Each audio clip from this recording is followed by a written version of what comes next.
What is up, guys? Doc in Progress here, coming at you with another video, this time about UWorld. For those of you that are new here, welcome. My name is Sham. I'm a fourth year medical student at the Mayo Clinic, which is mind-blowing. Our fourth years just graduated, so technically I'm now fourth year. Can't believe how fast it's gone. But welcome. If you like the video, please give me a thumbs up and subscribe for more content. I've done a lot of UWorld in the past 2 years since preparing for step one, and I definitely have some opinions on how to do it properly, and definitely some opinions on how to review it properly. Reviewing the questions are just as important as doing them, and so hopefully I can give you some insight. The first thing I kind of want to go over is what UWorld looks like, because I remember that being a source of anxiety before I actually started it for step one preparation. I wondered, what is this thing that everyone talks about, UWorld? The question bank of the gods. All joking aside, though, it is probably the most important asset you have in preparing for tests, for step one and for your shelf exams and for step two. It is kind of that gold standard question bank. They've done a really good job, and of course this isn't sponsored, I'm just saying this out of my actual opinion. They've done a great job at kind of giving questions from all angles of certain things and giving repetition so that you've seen something so many times that by the time you take the real test, you got to get it right. So basically UWorld is a question bank where you can do 40 questions at a time, and that's what's referred to as a block. A block is 40 questions.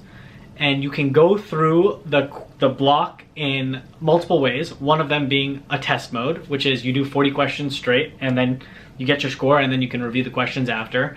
And the other is tutor mode, where you can go through questions one by one, and every single time you do a question, it'll automatically tell you if you got the answer right and give you the explanation, and then you move on. For step one, I used test mode because I think it's important that you get used to timing yourself to take 40 questions, and because the real thing, the real step one, each chunk is 40 questions. So it kind of gets you in the swing of things. Like, you need to time yourself. Each block is an hour long. You have an hour to finish each block. So it's really important to do test mode, I think, when you are preparing for step one. Now, for step two and for your shelf exams, I pretty much solely use tutor mode. Timing is less important now. Even though you get the same amount of time, you're very used to that timing, and when you do tutor mode, I feel like it does go by faster. That's just a personal feeling on it, but again, for step one, you should be doing test mode. And I personally think that for step one, dedicated time of 6 weeks is kind of that perfect sweet spot. But that also means that you need to be starting UWorld a little before you start your actual dedicated period. My recommendation is you get to about 2,000 questions left in the bank before you start dedicated. You don't want to have more than that because it can get overwhelming to do that many questions. Now, you don't need to be doing full blocks before dedicated, but it's a good time to kind of get your feet wet, start doing 5 questions a day, 10 questions a day, and reviewing that so that you kind of build up the endurance to do a full block, to do multiple blocks. And that's kind of what I did. I started around February. My dedicated started in April, on April 1st. So a little by little, I got about 700-800 questions done, and I had about 2,000-ish questions left. I know the bank has grown since I've taken it, but you're gonna just have to do as many as you need to get to that point. And basically what your target should be, I say 2,000 because your target during dedicated should be to do 2 blocks a day. So 1 block is 40 questions, 2 blocks is 80. You should be doing 80 questions a day. Personally, I do not feel that doing any more than 80 questions a day is useful, because you really do start getting, your head starts getting fogged, you're not thinking properly, and you're getting things wrong that you wouldn't otherwise. I also don't recommend doing more than 80 because I don't think you're thoroughly reviewing questions if you have time to do more than 2 blocks in a day of dedicated. There are some people that opt to only review the questions they got wrong. That is not my recommendation to you. My recommendation is you do 2 blocks a day of dedicated and you thoroughly review every single question, whether you got it right or wrong. part of my success, I fully believe, is that I read every single explanation for every single answer choice for every single question, whether I got it right or wrong. Now, yes, that does take hours, okay? I will not lie. A lot of people tell me that when they start UWorld, it takes them about 4 hours to review a block. That is a tremendous amount of time and is not what you should be aiming for during your dedicated period. But that is an okay place to start because you're still learning how to review. You need to get efficient enough where, yes, you are reading every single answer choice to every single question and the explanations, but you need to spend as much time on each question as you need without overburdening yourself. And I'm sorry, that was a little back and forth, but basically, you want to spend enough time on it that you got what they're saying, but you don't want to spend so much time that you're spending hours and hours just reviewing one block, okay? The target goal time for a review, for reviewing an entire block of UWorld, should be between 2 and 3 hours.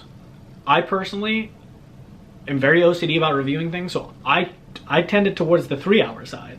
So from the beginning, starting even taking a block to the end of reviewing it was about a 4-hour chunk for me, about. I got more efficient as time went on, and as you do more questions, what you'll realize is that because you're reading every single answer choice, when you get later down the line, when you're starting to get more burnt out during dedicated, you don't have to read things so thoroughly. Because, let's say you have a question about lung disease, and it is an obstructive lung disease is the answer. The other answer choices are going to be restrictive and, whatever else. Now, you've already read all the answer choices. It's the beginning of your dedicated period. You've read all the answers that could possibly be given for that type of question. Down the line, you're on the 4th week of UWorld, and you see another question about obstructive versus restrictive lung disease. This time the answer is restrictive, but the other answer choices are stuff you've already read. That means that for that question, you can now just skim because you already know what the other answer choice explanations are. Hopefully that makes sense. Again, you want to target between 2 and 3 hours for reviewing a block, okay? If you can get closer to 2 hours, great. For me, it was closer to 3 hours. Now, I recommend doing UWorld in the beginning of the day. It is draining. It is way easier to do Anki in the afternoon after you've done 2 blocks of UWorld than it is to do Anki and then 2 blocks of UWorld. Okay, your day should start with UWorld. Now, I also get the question of, do I need to finish UWorld? And my answer to you is yes, okay? You may have put it off. You may have a tremendous amount of questions left for dedicated, and now you're questioning yourself and you're trying to convince yourself that, doing 70% of UWorld's all right. I can get away with it. Maybe you can, but let me tell you something. UWorld is the best asset you have. Finishing UWorld should be of utmost importance. If that means relinquishing Anki, and you know how much I love Anki on this channel, if you've been with me for a while, then guess what? During dedicated, relinquish Anki. Because you need to finish UWorld. That is really important, okay? Now, UWorld should of course be mixed with doing your, NBME tests and questions and stuff, but yeah, your main question blocks should be coming from UWorld itself. I also get the question of if people should do UWorld twice over. And my answer to you is no, but, and this is gonna basically go back on if you did Anki or not. If you did Anki, you should only have to do UWorld once. Anki basically trains you for answering UWorld and for answering the real test.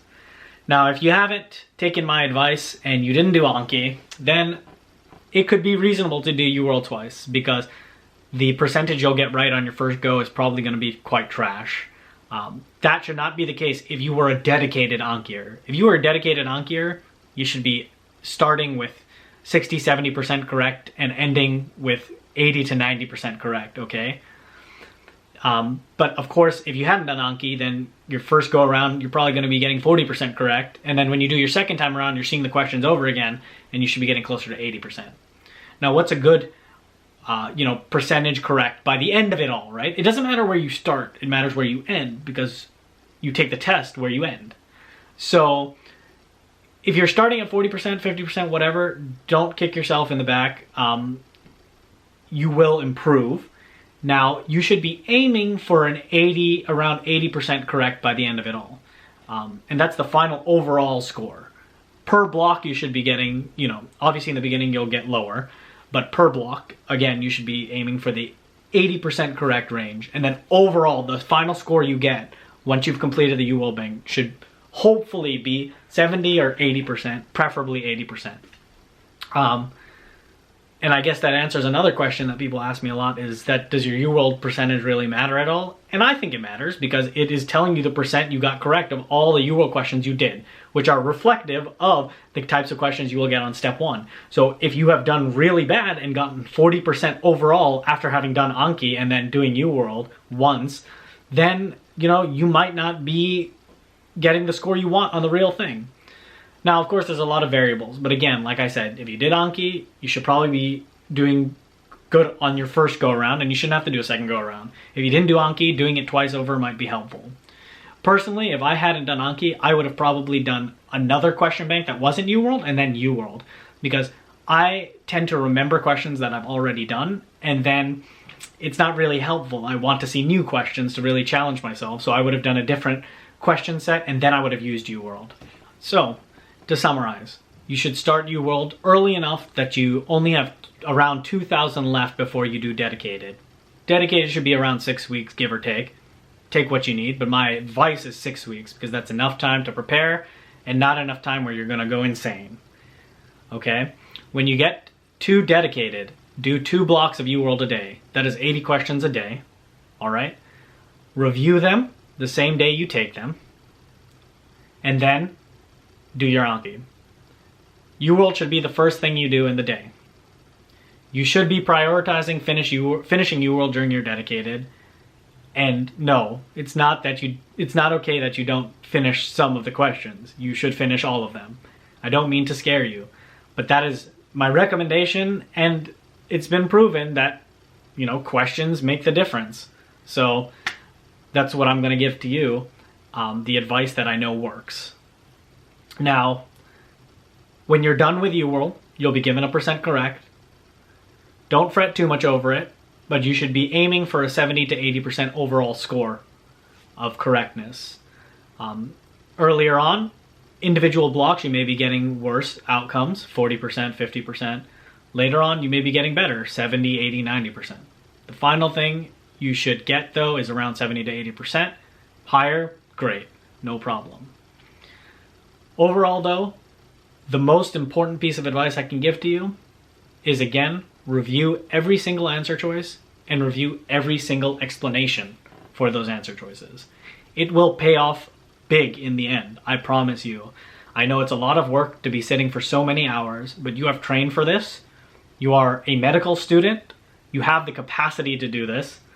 And in my personal opinion, step 1 is one of the most challenging times of medical school. It's really difficult, and you don't have the patient interaction to kind of feed your energy. But let me tell you something, once you're done with step 1, you get to go to clinicals, and clinicals are the best part of medical school because you get to interact with patients, enjoy your time in the hospital, learn from real professionals, and it's an amazing time. And keep pushing forward, keep working hard, don't give up. Be disciplined and be dedicated to your studies, because what you learn now is crucial for taking care of your patients later, and it will be crucial for 3rd year. And you'll realize that the skills you pick up from reviewing UWorld during your Dedicated and for step 1 will be translated to when you're studying for the shelf and steps 2, and both of those things are easier than step 1. So keep going, my friends, and good luck.